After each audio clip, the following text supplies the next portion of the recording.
everybody, welcome to the Sharon and Joe Show. My name is Sharon. Hey guys, my name's Joe. You know, I'm coming at you. We just tested this new microphone, so I'm all excited. So you'll have to let us know how the sound quality is. But usually when we do the videos, I have my iPhone and I'm like an old school reporter, like bringing my phone to Joe, to me, to Joe, to me. So now here we are with a microphone. So it's very special. Getting high-tech professional. Yeah, I know. I feel so professional. So guys, in today's video, Joe and I were going to talk a little bit about the future or life after narcissism. So Joe, before we get too far into the video, why don't you tell us the news that you have? Guys, Joe has some very exciting news. Well, it's good news. So this happened about 2 weeks ago, was it? Mm-hmm. Yeah. I was talking to my oldest son. He moved out a little while ago, about a month ago or so, and I was talking to him. It was my birthday, somewhere around there, and he called, and he said, congratulations, by the way. And like you guys, if you listen to the channel, I've been going through this divorce for 2 years. I had no idea what he's talking about. And I was like, oh, okay. And I played it cool, you know. And he's like, yeah, you know, Dad, after everything that she's done and everything that you've been through, he's like, I'm kind of glad that you won. And I was like, oh, thanks. And I had no idea. And I was like, you know, thanks and this and that and blah, blah, blah. And I got out the phone, and now we had a court hearing like that week earlier. So I kind of added it up, and I was like, my lawyer called. I tried to call him back. I missed his call. And then I talked to my youngest son, who's living with us. And I was like, you know, don't tell your older brother this, but this is, I have no idea what the hell, you know, he was talking about. And he's like, yeah. He's like, didn't you? I talked to him, and yeah, you won. And there's no winning and losing in that kind of situation at all. But I know what they had meant is basically that I got to keep custody of my youngest and keep the house, which was a miracle. You know, guys, it's funny because I think it was either the same day or a couple of days. I released this video on a Friday, so maybe it was that Monday. It was either the Friday or Monday. I actually happened to make a video because Joe and I were so frustrated. And it's all about Joe's struggles with his divorce. So it's called, I'll link it down below. I think it was called like The Never Ending Divorce, One Man's Nightmare, something like that. And in the video, I talked a lot about the things that Joe's had to deal with. So it all ended up being okay. So one of us is done, almost. Well, almost. It was a finalization. I guess after she took pretty much everything I had, before we booted her out, she wanted some kind of piece of furniture and some photo albums, which I told my attorney, whatever, you know, go ahead, I'm not gonna to push it. But Sharon kind of giggled, and she said she had to have something, you know, she had to come away with something. If it wasn't, she didn't have much of a leg to stand on, though. It was just, you know, it's still technically, I guess, not over, so I'm not like rejoicing. The thing when you're dealing with these kind of creatures is that even after the divorce, there's a lot of rebuild and work to do. And I knew that. It wasn't like, okay, this is going to be over and everything's going to be fine. When these things are over, you're left with a lot of pieces that you've been picking up. And at least I don't have to pay my attorney every other week, and I don't have to deal with the what ifs. And actually life is looking on the up and up anyways, so it's just, you know, it's going to be behind me real soon. And it's been a 22-year struggle. The last 2 years have been no contact, but it's been a struggle the whole time. So guys, we wanted to share that with you. I think it's awesome. I think I'm more excited than Joe is. See, you know what? I think it's our personalities, right? I'm a little more exuberant. I don't know. Is that what you say? You're definitely more positive and optimistic, and I'm not like what was the name of that donkey in Winnie the Pooh? Eeyore. I'm not Eeyore for sure, but it's like, okay, cool. But I'm just starting to catch my breath and get my energy back, and it was God carried me the whole way. But it was a lot of work to get out of the winter, you guys. This last winter, oh my God, it was real bad. But I'm getting there. We were going to talk a little bit about like things that we want to do. I think having goals and creating like a roadmap. And there's a saying like write your plans in pencil because God's got the eraser. And there's another one, if you want to make God laugh, tell him your plans for the day. That's usually for in my case, but We just wanted to talk about that, and I'll let Sharon kind of lead. First I just want to say one thing. See, Joe is so subdued when it comes to his like divorce. It's happening, and he's still, I don't know, a little bit hesitant. But for me, guys, the day I get my divorce, I'm going to be bouncing off the walls. I'm going to be so excited.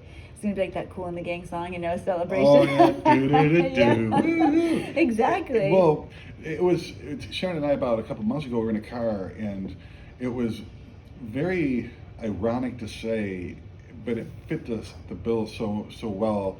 Like, one of the greatest accomplishments of my life was getting divorced and getting it sounds really negative and unchristian like to say, but it was like getting this parasite off me and me being alive. Usually when you have a host parasite relationship, like a lot of times it's like one of either the parasite or the host dies.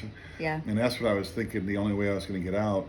But it's been facing your greatest fears and the spiritual struggle inside. It's been said many times, like, you come out a better version of yourself. Yeah.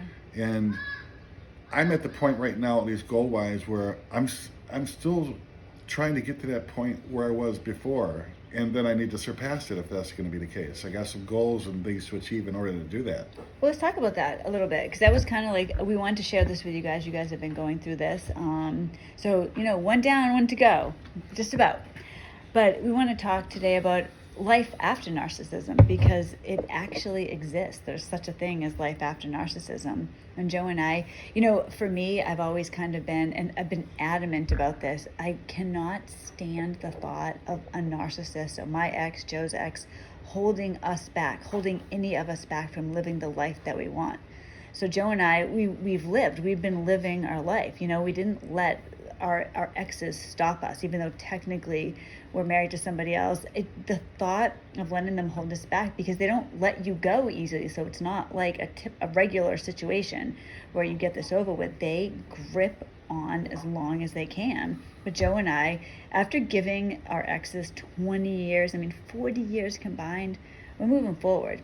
And now that Joe's down and I'm almost there, we're ready to move forward in other ways. And there was a lot of inner work and things that we had to do to get past our own minds and the bondage of our own self, let alone being bonded to this narcissist. But it was a lot of inner work and things that I had to do. I'm Sharon did too, on ourselves before we ever found each other. I think that's part of the reason how we found each other, was that we did the work on the inside, and it was just part of the plan. But yeah. We're at the point now where it's like, it used to be an ego thing with me, like the hell if I'm going to be in the gutter and she's going to walk past me in 3 years and say, man, I'm glad I left him, or vice versa. That ego part can only go so far with me. Now it's like, I think the driving motivator for me is, I need to get to where I was before and then surpass that.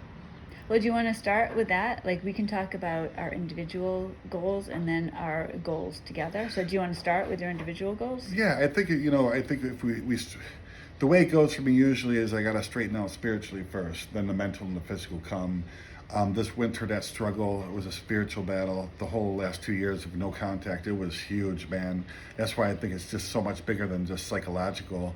There's so many other components to it. The spiritual part is often overlooked, and also many times just shrugged off, like you're a kook or something like that, if you believe in evil or good. You know what I mean? Yeah. So I think the goals for me right now is, I have a Christian background. Jesus is my God.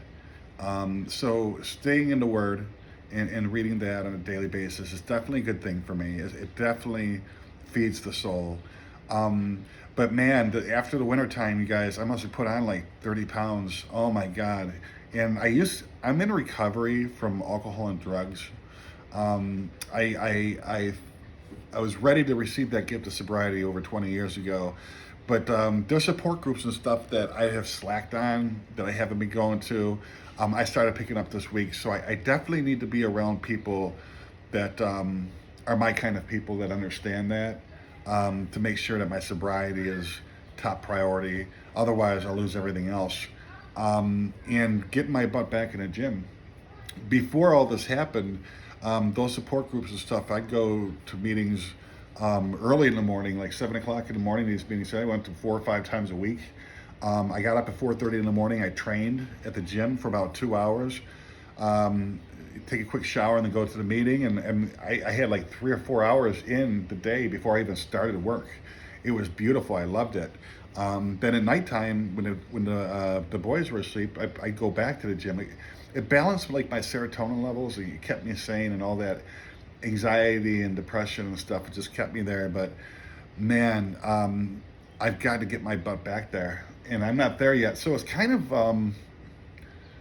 I don't give any excuses to anything, but it's frustrating because it's like, okay, so now that this is getting wrapped up, why am I not a better version of myself the way that other people said they were after they recovered and thrived? I'm not thriving yet. I'm past survive, because I thought I was going to die for real. Actually, I just want to interrupt you for a second. Yeah. Joe and I actually had, like, when you said that, it made me think of this right away. We actually had this great moment this week, you guys.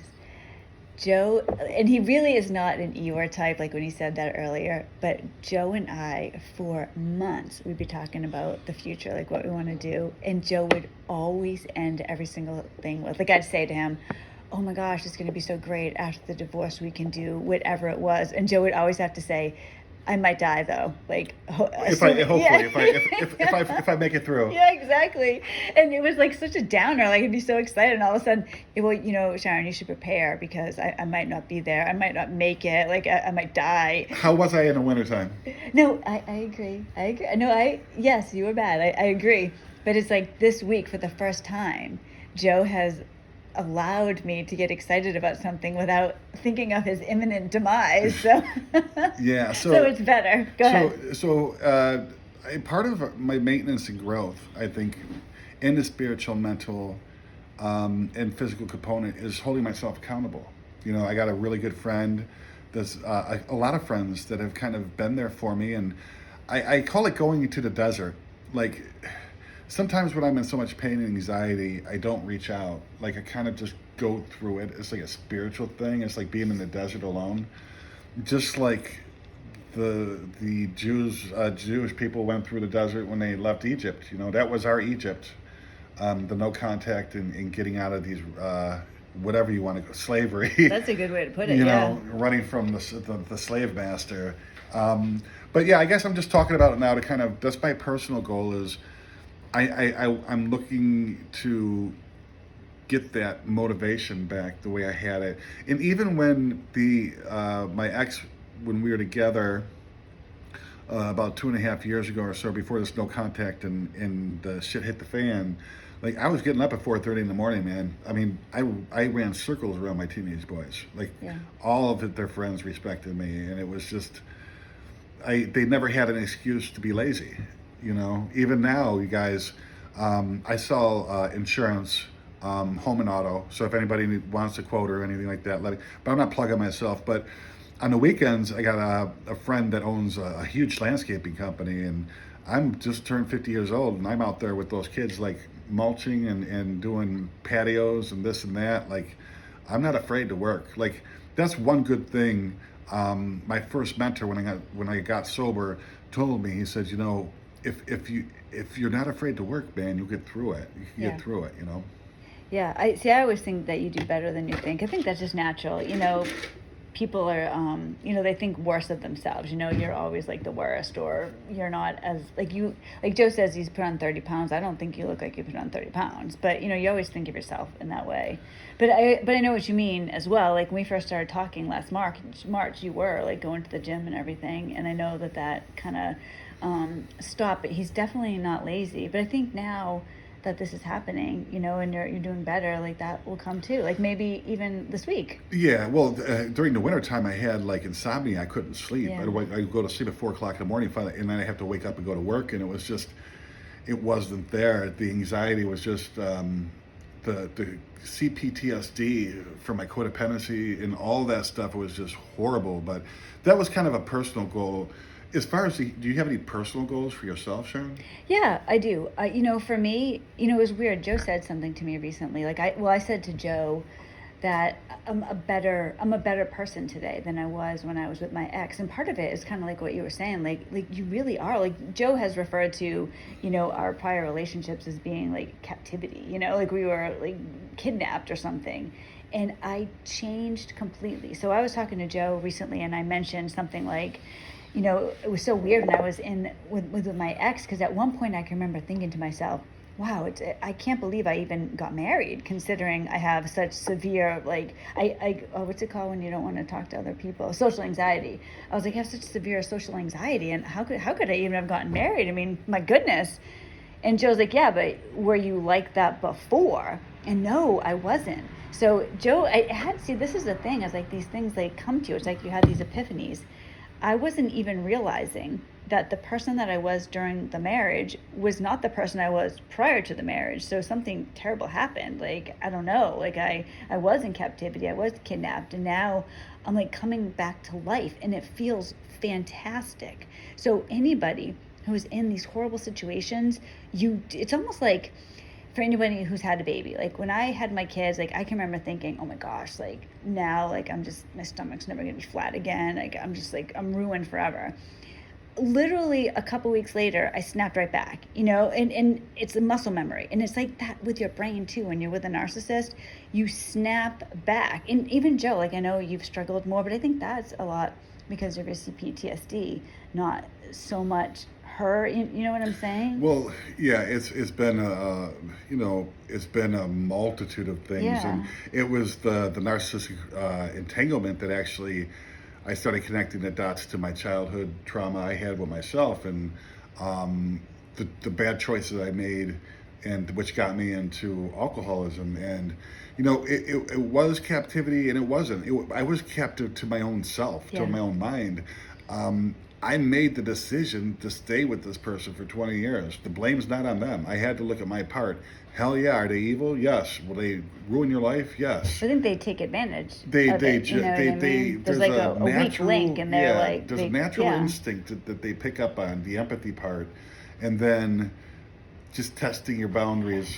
Like when I think about our relationship, I can't imagine a situation where if I suddenly started acting like really codependent, or I don't know, like started slacking in all areas, where you would take advantage of that. Like I think you'd be like, Sharon, like something's happening to you. Like we need to deal with this. I'd kindly call you out on it and be like, listen, this is what we need to do. Yeah, and yeah. and because usually the advice I give is advice I need to take myself. Yeah. But lovingly, like, and if there was fears or things, the triggers for Sharon, I would ensure that I'm very consciously making an effort to never put her in a position that those fears You are are triggers. like that anyways, because you guys, like for those of you who have watched channel for a while, you know that silent treatment was a huge thing. Like that just, I don't know why, it just triggered me in a major way. Under all circumstances, and Joe's been angry with me before, which I know sounds surprising to hear, but he never would give me a silent treatment. He even say to me like, look, Sharon, I'm upset right now, I need some time, but I'm not giving you a silent treatment, so I'll talk to you, but I want this time, or whatever, like that type of thing. Like you're conscious of it. And also like learning too from my past that usually like when I react, it's never good. And a lot of times when I get upset or angry, somebody might have just, you hear that saying, no use crying over spilled milk. Well, it has nothing to do with what happened. It's more to do with my own issues. You know And you're what I mean? very conscious of that, like all the time. Like you'll say to me, look, I'm really upset right now. It has nothing to do with you, but I'm afraid I'm going to take it out on you if I do this or that, or like, you know what I mean? We all have gifts and stuff like that. One of the beautiful things with empaths, most of them at least, we have the gift of insight, which is absolutely vital as far as like not being a victim and like not blaming the other person, because you can't change people, places, or things. At best we're permitted to maybe influence, but to change, like the only person that could change a thing is you. Yeah. And your outside stuff could change as a part of that, but even in my case, I needed, God, Jesus, to help me do that. He saved my butt. Yeah, me too. I mean, 100% God got me out of this. So, back to like my personal goals, I want to continue to be the best version of myself that I can be. Like, it's really important to me. Like, I feel, I know I've mentioned on the channel, God saved me. He saved me from the hell that I was living. And now I feel a strong, like a pull. Like, I know, like, I'm supposed to take care of my family. Like, you, the kids, like, you guys are my priorities. That's what I want to do. And it's partly because I'm very maternal, you know, like, that's part of it. But I want to grow the best that I can. Because I also, you know, you guys, I was a stay-at-home mom for like 20 years. So I haven't, like, I have my snake breeding business, and Joe and I are actually going to do that together. We can talk That's about that. one of our goals. Yeah, too. exactly. But I want to have a career. I want to go out into the world and, you know, do my thing. Like, I'm excited to do that. Sharon, when she moved here to the state, like, just got a job just to like help bring in some income. She had to watch how much money she was bringing in temporarily through this divorce and stuff, because narcissists will look for any angle.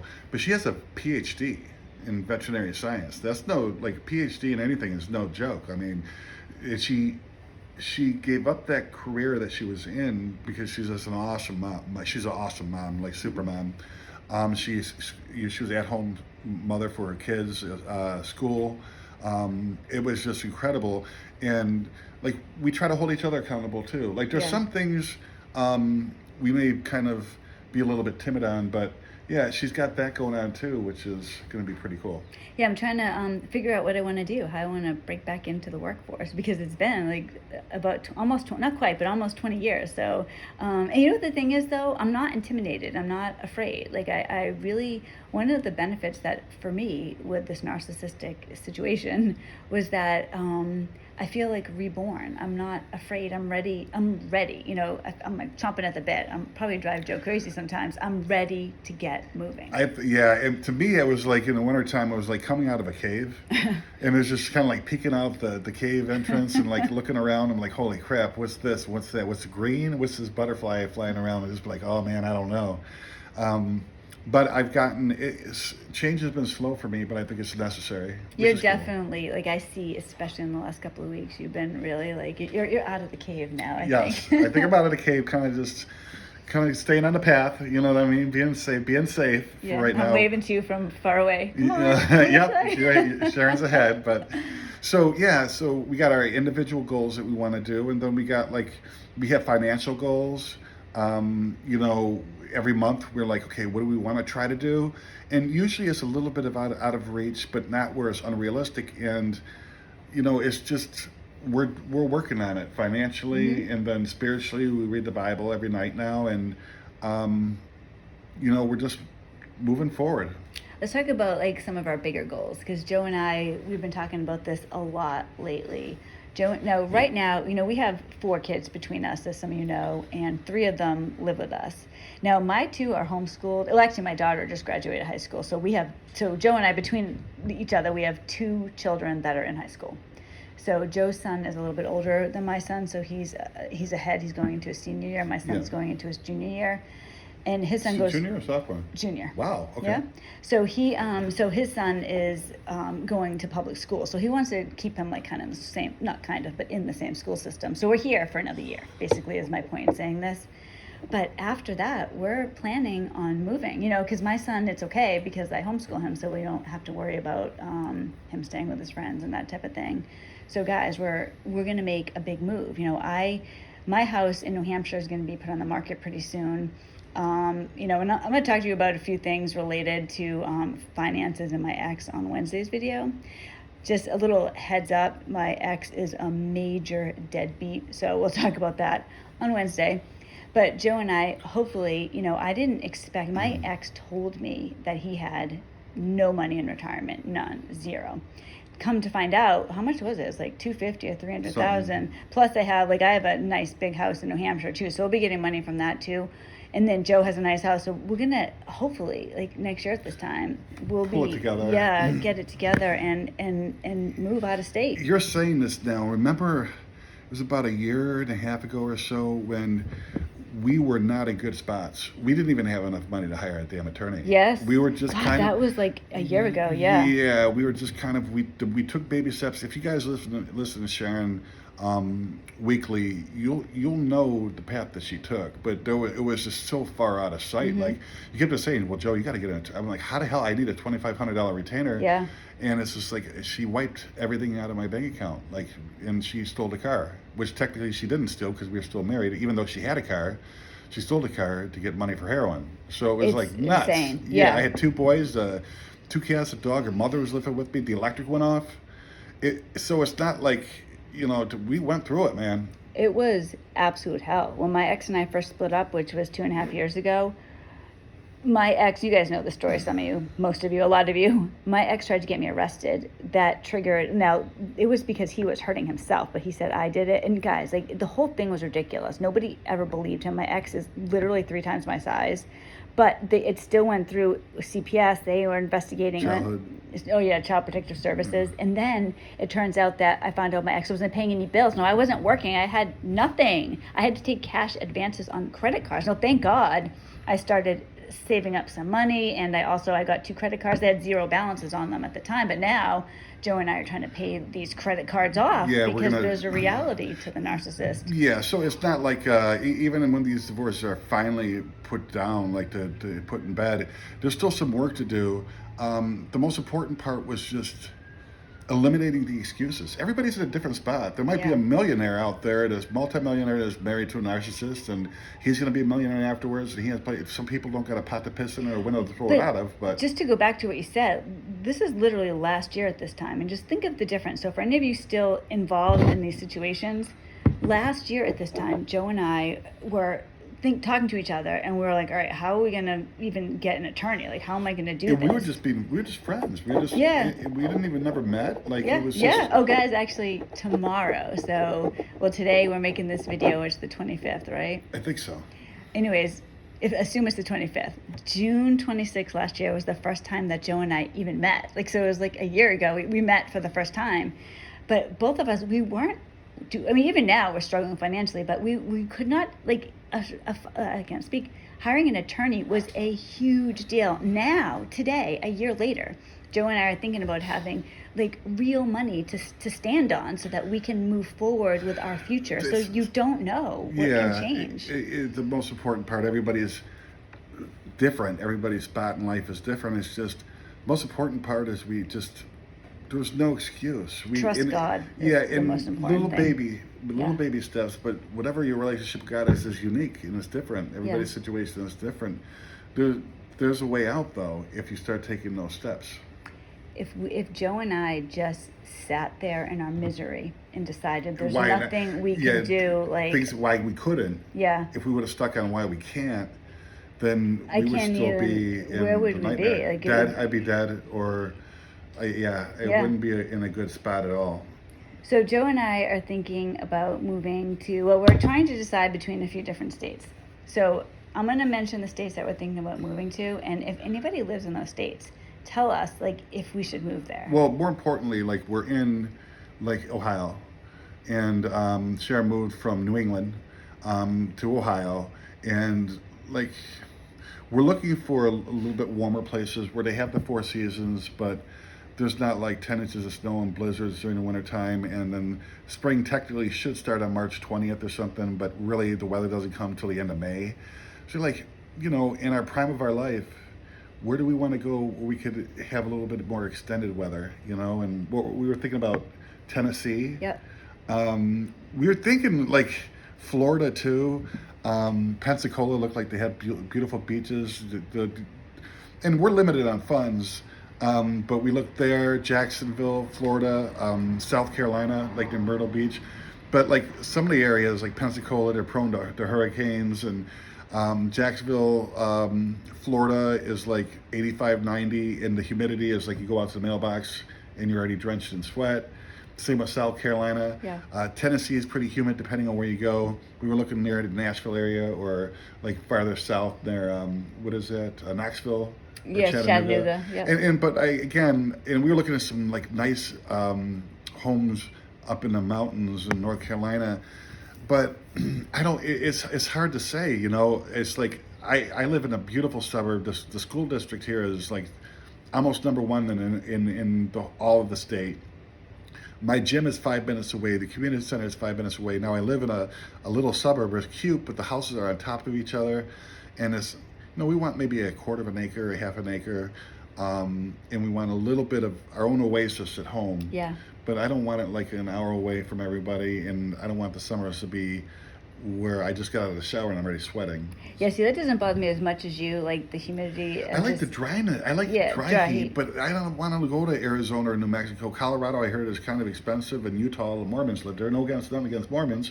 They're all great and stuff like that. But Probably we're better not people. Mormon, yeah. Yeah, and it's predominantly that, so we don't want to be like the black sheep, So it's like we're just thinking about that, the move, and then sharing with the snake breeding. We're going to kind of get that going. Yeah, we're going to do it together, which is pretty exciting. I'm actually really excited about that because I started that business and I really wanted it to be a family business. And now, like, with Joe joining me, like, I'm very excited. So, yeah, we're planning that too. Different sources of income and stuff like that. But we have goals, and we're holding each other accountable to it. Month to month right now, we're able to pay off our bills and have a little bit of couple bucks extra to take the kids out to the movies or something. But when this crap's over with, there's no more attorneys. It's like we're gonna be able to really launch off. And I really do see a light at the end of the tunnel. So there you go, guys. That's a little bit of an update on the future for you guys. And Joe had his good news. So Joe, will you be here next week? Yeah, and hopefully I could say something like, I've hit more of my meetings, and I've gone to the gym a couple times too. Because once I get going, man, look out, we're gonna turn this damn channel into an inspirational channel. If I'm getting up again the way I used to, and because if I could do it, anybody could do it. I guess you gotta be careful what you wish for, right? Yeah, that's true. So guys, thank you so much for listening. I will be back on Wednesday talking to you about my deadbeat ex, and Joe will be here next week, and we'll be talking about what we did over the last week, and I don't know what else. We'll have to figure it out. Oh, we were supposed to do the cooking thing. Yes, and that's Joe's fault. I told Joe, you know what, Joe, you don't even know this. So Joe and I were both working today, and I gave my daughter my credit card. I was like, all right, go to the store, get these ingredients. So I had the ingredients. We were going to do what today? We're going to make... we're going to do something for the video, right? We're going to cook, bake, and do something else? Yeah, we're going to do salted caramel brownies. And, I made them one time before.